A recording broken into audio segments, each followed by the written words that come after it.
കഴിഞ്ഞ 3 ഭാഗത്തിലൂടെ നമ്മൾ അറിഞ്ഞതാണ്.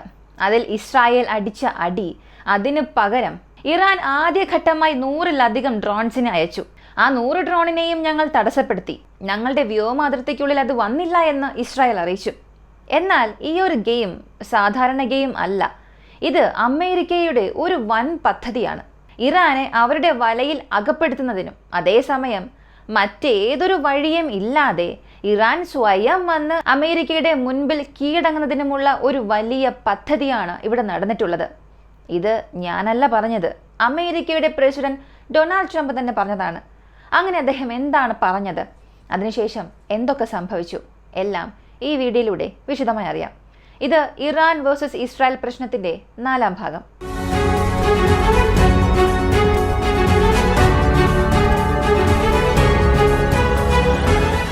ഇറാന് ഞാൻ അവസരത്തിന്മേൽ അവസരം നൽകി, ഡു ഇറ്റ് എന്നും ഞാൻ പറഞ്ഞു. എന്നാൽ എത്രത്തോളം ഞാൻ ഈ പറഞ്ഞ കാര്യങ്ങൾ അവർ ശ്രദ്ധിച്ചു എന്നുള്ളത് എനിക്കറിയില്ല. അവർക്ക് ഞാൻ മുന്നറിയിപ്പ് നൽകിയിരുന്നു. നിങ്ങൾ ഇതുവരെയും പ്രതീക്ഷിച്ചതിലും അധികം, വിചാരിച്ചതിലും മോശമായിരിക്കും ചില കാര്യങ്ങൾ. അതിനാൽ ഈ കരാറിൽ നിങ്ങൾ ഒപ്പിടണം എന്നുള്ള ഒരു മുന്നറിയിപ്പ് ഞാൻ നൽകിയിരുന്നു. അതേസമയം മറ്റൊരു സൂചനയും ഞാൻ നൽകി. അമേരിക്കയ്ക്ക് ഒരു രാജ്യത്തെ നശിപ്പിക്കാൻ, ജനങ്ങളെ നശിപ്പിക്കാനുള്ള ഏറ്റവും ഭീകരമായ ആയുധങ്ങളുണ്ട്. ആ ആയുധങ്ങളിൽ ധാരാളം ആയുധങ്ങൾ ഞങ്ങൾ ഇസ്രായേലിനും നൽകിയിട്ടുണ്ട്. ഒരു പക്ഷേ ഇസ്രായേൽ ഇറാനെതിരെയുള്ള ഒരാക്രമണം നടത്തുകയാണെങ്കിൽ ഇറാനെ സഹിക്കാൻ കഴിയുമോ എന്നുള്ളത് നിങ്ങൾ തന്നെ ചിന്തിക്കുക എന്ന ഒരു സൂചനയും നൽകിയിരുന്നു. മാത്രവുമല്ല, ഇസ്രായേലിൻ്റെ സൈനികർക്ക് അതെങ്ങനെ, എപ്പോൾ, എവിടെ ഉപയോഗിക്കണമെന്നുള്ളതും കൃത്യമായി അറിയാം. ഇത്രയേറെ കാര്യങ്ങൾ പറഞ്ഞതിന് ശേഷവും ആവശ്യമുണ്ടായിരുന്ന ഇറാൻ ഇതിനെ വളരെ ധൈര്യത്തോടു കൂടി ഫേസ് ചെയ്തു. ഇതിനൊന്നും ഞങ്ങൾ ഭയപ്പെടില്ല എന്ന് വരെ പറഞ്ഞു. എന്നാൽ അങ്ങനെ പറഞ്ഞ എല്ലാവരും ഇപ്പോൾ മരിച്ചു എന്നുള്ളതാണ് ശ്രദ്ധേയം. അതായത് 6 പ്രധാനപ്പെട്ട വ്യക്തികളെ ഇസ്രായേലിൻ്റെ ആക്രമണത്തിൽ കൊന്നല്ലോ. 6 പേരെയും പരാമർശിച്ചാണ് അദ്ദേഹം ഇത് പറഞ്ഞത്. അവരെല്ലാം വളരെ ധൈര്യത്തോടു കൂടി തന്നെ ഞങ്ങൾക്കിതൊന്നും പ്രശ്നമില്ല എന്ന് പറഞ്ഞു. ഇന്ന് അവരാരും ജീവനോടെ ഇല്ല. അപ്പോൾ വീണ്ടും പ്രശ്നം വേഴ്സ്റ്റായി പോകും. ഏത് വിധത്തിലും ഇത് ഇറാൻ ഒരു നേട്ടം നൽകില്ല.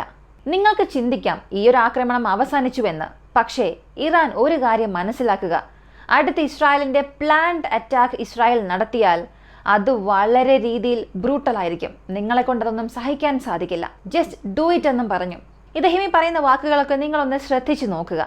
ഇറാനെതിരെ ഒരു ആക്രമണം നടത്താൻ ഇസ്രായേലിനെ ഞാൻ ട്രിഗർ ചെയ്തു എന്ന് നേരിട്ട് പറയുന്നതിന് പകരം നിങ്ങൾ വന്ന് സൈൻ ചെയ്തില്ലെങ്കിൽ ഇസ്രായേൽ നിങ്ങളെ ആക്രമിക്കും. ഇസ്രായേലിൻ്റെ പക്കൽ ഒരുപാട് ആയുധങ്ങളുണ്ട്, അവർക്കതെല്ലാം ഉപയോഗിക്കാനും അറിയാം. അതുകൊണ്ട് ആ ആക്രമണത്തിൽ നീ ഒരുപാട് ബാധിക്കപ്പെട്ടേക്കാം. അതൊക്കെ ഞാൻ തടയണം എന്നുണ്ടെങ്കിൽ ഞാനുമായി ഒരു കരാറിൽ ഏർപ്പെടുക എന്നും ചെയ്തു. പക്ഷെ ഇറാൻ അത് കേട്ടതേയില്ല. എൻ്റെ മുൻപിൽ ആരെല്ലാമാണോ ധൈര്യം കാണിച്ചത് അവരെല്ലാം മരിച്ചുവെന്നും പറഞ്ഞു. സത്യത്തിൽ ഇതൊക്കെ ഒരു നേതാവിനെ യോജിക്കുന്ന കാര്യങ്ങളാണോ? ശരിയായ രീതിയാണോ? സ്വന്തം രാജ്യത്തെ ആശ്രയിച്ചിരിക്കുന്ന ജനങ്ങൾ, അല്ലെങ്കിൽ മറ്റ് പല രാജ്യങ്ങളെയും ഞാനാണ് സംരക്ഷിക്കുന്നത്, നിയന്ത്രിക്കുന്നത് എന്നൊക്കെ വിളിച്ചു കൂവുന്ന ഒരു വൻ ശക്തിയാർന്ന രാജ്യം മറ്റൊരു രാജ്യത്തെ ഇത്രയേറെ മോശമായ രീതിയിൽ ഭീഷണിപ്പെടുത്താൻ സാധിക്കുമെന്നുണ്ടെങ്കിൽ അത് അമേരിക്കയെ കൊണ്ട് മാത്രമേ സാധിക്കൂ. അപ്പോൾ അമേരിക്ക പറഞ്ഞതിന് പ്രകാരം അടുത്ത ഇസ്രായേലിൻ്റെ ഒരു പദ്ധതിയുണ്ട്. ആ പദ്ധതി ഇതിനേക്കാൾ വേഴ്സ്റ്റ് ആയിരിക്കുമെന്നൊക്കെ പറയുന്നത് ഒരിക്കലും അംഗീകരിക്കാനേ സാധിക്കുന്നില്ല. ഇപ്പോൾ ഈ കഴിഞ്ഞ 3 ഭാഗങ്ങൾ കണ്ടവർക്കാണെങ്കിൽ ഇതൊക്കെ മനസ്സിലാകും. 50 മൊസാദ് യൂണിറ്റ് ആണ് ഇതിലിപ്പോൾ പ്രവർത്തിച്ചത്. 50 മൊസാദ് യൂണിറ്റ് എന്ന് മാത്രമേ പറഞ്ഞിട്ടുള്ളൂ. ആ യൂണിറ്റുകളിൽ എത്ര പേരുണ്ടായിരുന്നു എന്നുള്ള വിവരങ്ങളൊന്നും പുറത്തുവിട്ടിട്ടില്ല. 1300 ഇറാനിയൻസ് മൊസാദിന് വേണ്ടി ജോലി ചെയ്തു എന്നുള്ളതും ഇവിടെ ശ്രദ്ധേയമാണ്. അപ്പോൾ 1300 ഇറാനിയൻസ്, 50 മൊസാദ് യൂണിറ്റ്സ്, ഇവർ എന്താണ് ചെയ്തത്? 200-ലധികം ഇസ്രായേലിൻ്റെ വിമാനങ്ങൾ ഇറാനുള്ളിലേക്ക് വരികയും അവിടെ ബോംബിട്ട് പലയിടങ്ങളിലും ആക്രമണം നടത്തിയല്ലോ. അപ്പോൾ പിന്നെ ആ പ്രദേശങ്ങളിൽ ഇറാന്റെ പക്കലും മിസൈൽസ് ഉണ്ടായിരുന്നിരിക്കണം. സിലോസ് ഉണ്ട്, അതൊക്കെ ഓപ്പൺ ആകും. പുറത്തു വരുന്ന മിസൈലുകൾ അങ്ങനെ ചെന്ന് ഇസ്രായേലിന്റെ വിമാനങ്ങൾക്കെതിരെയുള്ള ആക്രമണങ്ങൾ നടത്തും. അങ്ങനെയൊക്കെയാണ് നമ്മൾ ചിന്തിച്ചു കൊണ്ടിരിക്കുന്നത് എങ്കിൽ അതൊക്കെ തെറ്റാണ്. ഈ 50 മൊസാദ് യൂണിറ്റിലെയും ഓരോ യൂണിറ്റുകൾ ചെയ്ത കാര്യം എന്താണെന്ന് അറിയണ്ടേ? ഏതെല്ലാം വശത്താണോ എയർ ഡിഫൻസ് സിസ്റ്റം ഉള്ളത്, എവിടെയെല്ലാമാണോ അത് പ്രവർത്തിക്കുന്നത്, അതെല്ലാം മനസ്സിലാക്കി ആ സ്ഥലങ്ങളിൽ ഉണ്ടായിരുന്ന പല മൊസാദ് യൂണിറ്റ്സ്, ചാരന്മാർ ആ എയർ ഡിഫൻസ് സിസ്റ്റം യൂണിറ്റ്സിനെ എല്ലാം നശിപ്പിച്ചിട്ടുണ്ട്. 100-ലധികം മിസൈൽ സൈലോസ് എല്ലാം തന്നെ നശിപ്പിക്കപ്പെട്ടു എന്നുള്ള വിവരവും പുറത്തുവിട്ടിട്ടുണ്ട് മൊസാദ് തന്നെ. ഇതൊരു സാധാരണ കാര്യമല്ല. സാധാരണ മൊസാദൊക്കെ ഇത് ഞങ്ങളാണ് ചെയ്തത് എന്നൊന്നും പറയില്ല. പല രാജ്യങ്ങൾ പറയും, പക്ഷേ മൊസാദ് അത് നിഷേധിക്കും, അംഗീകരിക്കില്ല, അല്ലെങ്കിൽ ഒന്നും പറയത്തുമില്ല. പക്ഷെ ഇത്തവണ അവർ പറഞ്ഞു അതെ മൊസാദാണെന്ന്. അതുമാത്രമല്ല, ഞങ്ങളുടെ ചാരന്മാർ മൊസാദ് ഏജൻസ് എങ്ങനെ പ്രവർത്തിച്ചു എന്നുള്ളതിൻ്റെ ഒരു വീഡിയോ 4-5 വീഡിയോസോളം അവർ റിലീസ് ചെയ്തിട്ടുണ്ട്. ആ 5 വീഡിയോസും നമ്മുടെ വാട്സപ്പ് ഗ്രൂപ്പിൽ ഞാൻ ഷെയർ ചെയ്യുന്നുണ്ട്. തീർച്ചയായും അത് നിങ്ങളൊന്ന് കണ്ടു നോക്കുക. ഈ 4-5 വീഡിയോസ് അവർ റിലീസ് ചെയ്തു എന്നൊക്കെ പറയുമ്പോൾ മൊസാദ് ഏജൻസ് വളരെ ഗൗരവമായി തന്നെ ഇക്കാര്യങ്ങളെല്ലാം നിരീക്ഷിക്കുകയും ഏറെ കാലമായി ആസൂത്രണം ചെയ്താണ് ഇത്രയധികം ആളുകളെ ഒറ്റ സമയത്ത് ആക്രമിച്ചത്. അതുമെല്ലാം ടോപ്പ് വ്യക്തികൾ, സൈന്യത്തിലായാലും ന്യൂക്ലിയർ ഫെസിലിറ്റീസിൻ്റെ കാര്യത്തിലായാലും അല്ലെങ്കിൽ അവരുടെ ഗവേഷണ മേഖല എന്തുമായിക്കോട്ടെ, ആരെല്ലാമാണ് ടോപ്പിലുണ്ടായിരുന്നത്. അത്രയും പേരെ നശിപ്പിച്ചു എന്ന് ഇസ്രായേൽ പറഞ്ഞു എന്നുണ്ടെങ്കിൽ, ഒരേ സമയത്ത് അത്രയും ആളുകൾക്ക് നേരെ ആക്രമണം നടത്തിയിട്ടുണ്ട് എന്ന് പറയുകയാണെങ്കിൽ അതൊരു സാധാരണ കാര്യമല്ല. ഒരു വ്യക്തി ബാത്റൂമിലേക്ക് ചെന്നു, ആ ബാത്റൂമിൽ ചെന്ന് ഒരു മിസൈൽ വീണിട്ടുണ്ട്. അപ്പോൾ ആ വീട്ടിൽ ബാത്റൂം എവിടെയുണ്ട് എന്നുള്ളത് പോലും അവർക്ക് മനസ്സിലായിട്ടുണ്ട്. അങ്ങനെയുള്ള ഏജൻസായി മൊസാദ് മാറുകയും ആ ഹിന്റ് ഇസ്രായേലിന് നൽകി ആക്രമണം കൃത്യമായി നടത്തി. ഇറാനുള്ളിൽ തന്നെ ഒരു വലിയ ഡ്രോൺ സ്റ്റോറേജ് തന്നെ അവർ സൃഷ്ടിച്ചു. ഇതിനൊരു ഉദാഹരണം പറയാൻ സാധിക്കും. ഉക്രൈന് ഇടയ്ക്ക് ഒരു ട്രക്ക് വലിയ രീതിയിൽ സഹായമായിരുന്നു. ആ ട്രക്കിനെ റഷ്യയ്ക്കുള്ളിലേക്ക് അയച്ച് ആ ട്രക്ക് മുഴുവനും ഡ്രോൺ കൊണ്ട് നിറച്ചു. ആ ഡ്രോണിന് അയച്ചായിരുന്നു റഷ്യയ്ക്കുള്ളിൽ ആക്രമണങ്ങൾ നടത്തിയത്. അതുപോലെ ഒരു വലിയ ഡ്രോൺ ഫെസിലിറ്റി തന്നെ സെൻട്രൽ ഇറാൻ പ്രദേശങ്ങളിൽ അവർ നിലനിർത്തി. ഇത് ഇന്നാണ് പുറം ലോകത്തോട് തന്നെ അവർ പറഞ്ഞത്. അപ്പോൾ ഇതൊരു വലിയ ആക്രമണം മാത്രം അല്ല, ഇതൊരു വലിയ ആസൂത്രണത്തിൻ്റെ വിജയമാണ്. മൊസാദിൻ്റെ വിജയങ്ങളിൽ ഈ ഒരു വിജയവും അടിസ്ഥാനപരമായി മാറിയിട്ടുണ്ടെങ്കിലും മൊസാദിന് ലഭിച്ച വിജയങ്ങളിൽ ഇതും ഇപ്പോൾ ചേർക്കപ്പെട്ടിരിക്കുകയാണ്. എന്നാൽ ഇറാന് ഇതിന് ശേഷം ഇനി എങ്ങനെ തിരിച്ചടി നൽകാൻ കഴിയുമെന്നാണ് പലരും ചോദിക്കുന്നത്. അവരുടെ വ്യോമതാവളങ്ങളെല്ലാം ആക്രമിക്കപ്പെട്ടു. ഇപ്പോൾ പോലും വീണ്ടും second round of wave attack Israel ചെയ്തുകൊണ്ടിരിക്കുകയാണ്. ഇസ്രായേലിൻ്റെ അടുത്ത അറ്റാക്ക് ഡബ്രീസ് വിമാനത്താവളത്തിൽ നിന്ന് അത് കാണാൻ കഴിയുന്നുണ്ട്. 10 സ്ഥലങ്ങളിൽ കൂടുതൽ അവർ അറ്റാക്ക് നടത്തി എന്നുള്ള വിവരങ്ങൾ പുറത്തു വരുന്നുണ്ട്. ഇതല്ലാതെ ഇസ്രായേൽ ഒഫീഷ്യലായി മറ്റൊരു വിവരം നൽകിയിട്ടുണ്ട്. അതാണ് IAF ഫൈറ്റർ ജെറ്റ്സ്. ഇറാന്റെ യുറേനിയം എൻറിച്ച്മെന്റ് സൈറ്റായ വളരെ പ്രധാനപ്പെട്ട വളരെ വലിയൊരു യുറേനിയം എൻറിച്ച്മെന്റ് സൈറ്റ് നട്ടാൻസ് എന്ന പ്രദേശത്തെ ആക്രമിച്ചു. ആ ഒരു കേന്ദ്രമാണ് largest uranium enrichment site in Iran. അതുകൂടാതെ ഏറെ വർഷമായി അവിടെ റിസർച്ചൊക്കെ നടന്നുകൊണ്ടിരിക്കുകയാണ്. ഞങ്ങൾ ബങ്കർ ബസ്റ്റർ അതിനുള്ളിൽ ഇട്ടതിൻ്റെ കാരണം അവിടെ തുരങ്കങ്ങൾ ഉണ്ടായിരുന്നു.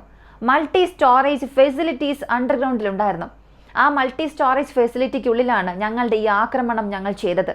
അതുകൊണ്ട് തന്നെ അണ്ടർഗ്രൗണ്ട് ഏരിയ മുഴുവനും ഡാമേജ് ആയി. ആ ഒരു ഏരിയയിൽ multi storing enrichment hall, centrifuges, electrical room, additional supporting infrastructure ഇവയെല്ലാം ഉണ്ടായിരുന്നു. ഇവയെല്ലാം ഞങ്ങൾ തുടച്ചു നീക്കിയെന്ന് ഒരു ഒഫീഷ്യൽ സ്റ്റേറ്റ്മെന്റ് ഇസ്രായേൽ നൽകിയിട്ടുണ്ട്.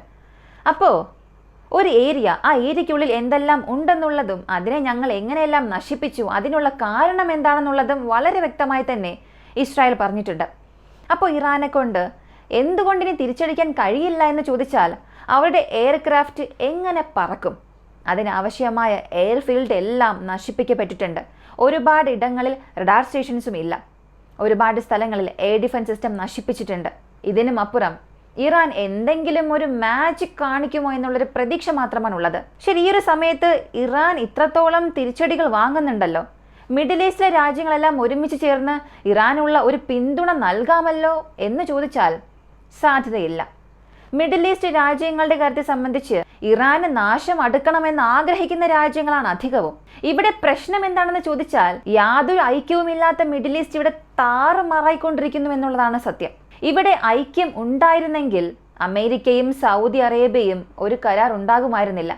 എത്ര വലിയ ഡീലായിരുന്നു അവർ നടത്തിയത്. ഏകദേശം $1 ട്രില്യൺ അമേരിക്കൻ ഡോളറിന്റെ ഒരു ഇൻവെസ്റ്റ്മെന്റ് സൗദി അറേബ്യ അമേരിക്കയുമായി ചെയ്യുന്നു. അതേ സൗദി അറേബ്യയും ഈ വശത്തുള്ള ഇസ്രായേലും നോർമലൈസേഷൻ പ്രോസസ്സിലാണ്.